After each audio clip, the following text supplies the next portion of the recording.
Welcome to Fluent by Story, your daily destination to learn English through powerful real-life stories. In today's video, you will hear the full story of one of the most influential people of our time, Bill Gates. This story is written in Level 3 English, perfect for listening, shadowing, and fluency practice. You'll learn about his childhood, how he started Microsoft, how he became one of the richest people in the world, and how he decided to use his money to help millions. This is not just a story. It's a journey through ambition, learning, failure, and great success. Listen closely, repeat what you hear, and improve your English with real-world vocabulary in action. Let's begin.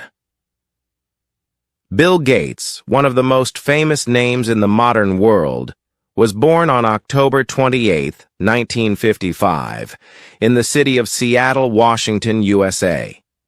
His full name is William Henry Gates III. His father, William H. Gates Sr., was a lawyer, and his mother, Mary Maxwell Gates, was a school teacher who later served on the board of directors for a bank. From an early age, Bill showed signs of being very intelligent and curious. He loved reading books more than anything else. His parents encouraged him to ask questions and explore the world. Bill's house was full of books, and he often read encyclopedias for fun. As a young boy, Bill was not very interested in sports or outdoor games like other children. Instead, he preferred staying indoors and solving puzzles, doing math problems, or reading science books. When Bill was in the 6th grade, he was already reading at the level of a college student. His teachers and parents realized that he was a gifted child. When he was 13 years old, his school bought a computer.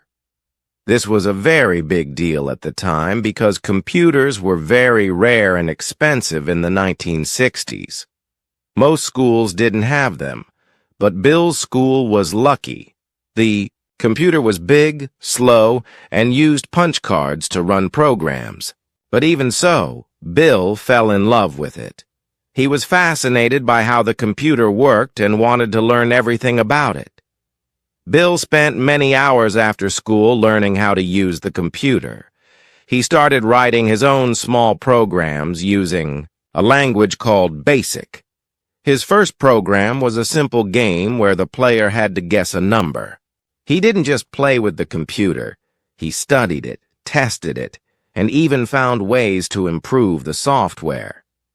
At the same time, Bill met another boy named Paul Allen. Paul was 2 years older than Bill and also loved computers. The two quickly became close friends. They spent their free time reading computer magazines, sharing ideas, and writing programs together. In one clever move, they even hacked into their school's computer system to get more computer time. Instead of punishing them, the school allowed them to help improve the system. This was the beginning of something big. Bill and Paul worked on many small projects in high school. They even started a company called Trafo Data, which analyzed traffic data and helped cities improve their traffic systems. It wasn't a huge success, but it taught them valuable lessons about business. After high school, Bill was accepted into Harvard University, one of the most prestigious schools in the world. Most people would dream of studying there, but for Bill, Harvard was not the final goal. He continued to think about computers and what they could do in the future. While studying at Harvard, Bill kept in touch with Paul Allen, who was working with computers elsewhere. In 1975, Paul showed Bill an article in a magazine about a new personal computer called the Altair 8800. It was one of the first small computers made for personal use. Paul and Bill immediately saw an opportunity. They believed that if personal computers were going to be popular, people would need software to run them. Bill and Paul contacted the makers of Altair and told them they had created a programming language for the machine, even though they hadn't written it yet. They worked day and night to finish the program, and when they finally presented it to the company, it worked perfectly. The company was impressed and agreed to use their software. This success gave Bill and Paul the confidence to start their own company. They moved to Albuquerque, New Mexico, where the Altair company was located, and in April 1975, they officially started a new business called Microsoft, which stood for microcomputer software. They had big dreams, but little money. They worked in a small office, writing code, making deals, and trying to grow their business. Bill took care of the business side, and Paul focused more on the technology. In 1980, something big happened that would change their company forever. A huge computer company named IBM wanted to enter the personal computer market. They needed an operating system, software that runs the whole computer. IBM asked Microsoft to provide one. Bill didn't have one, but he knew someone who did. So he made a smart business decision. Microsoft bought the operating system from a small company, changed it, and sold it to IBM under the name MS-DOS. It became a massive success. Millions of IBM computers used MS-DOS, and soon Microsoft was a household name.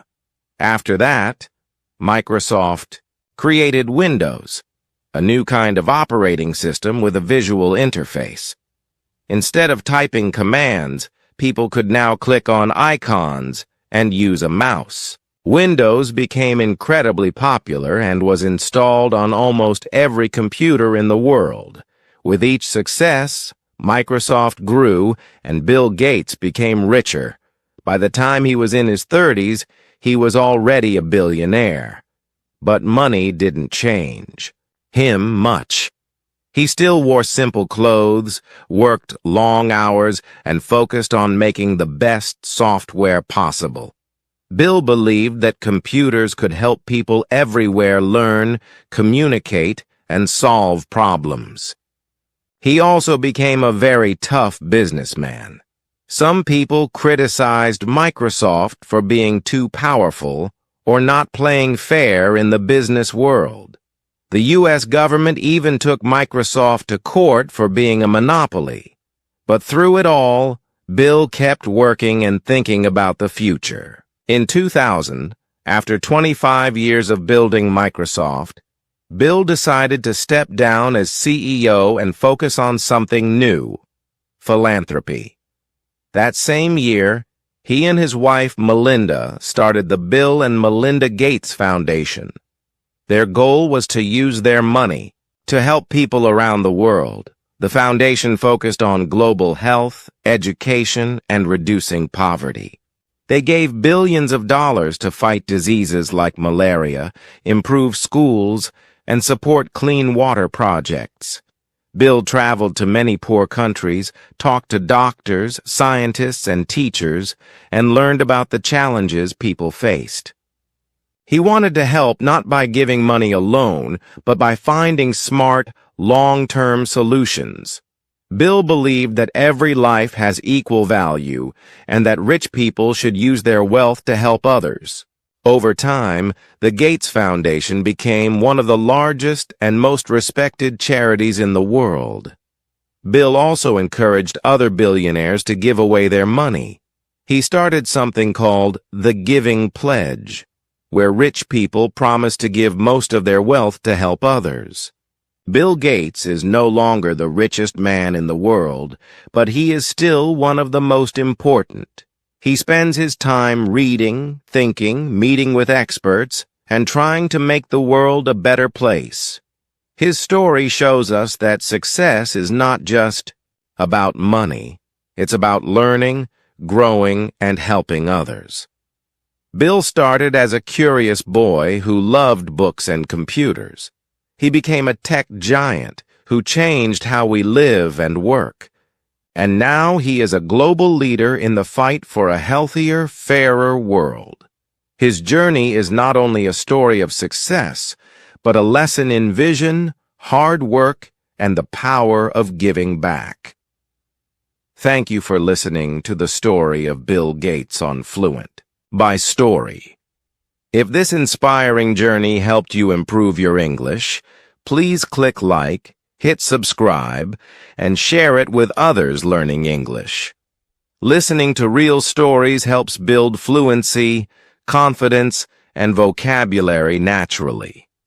Keep practicing every day. See you in the next story.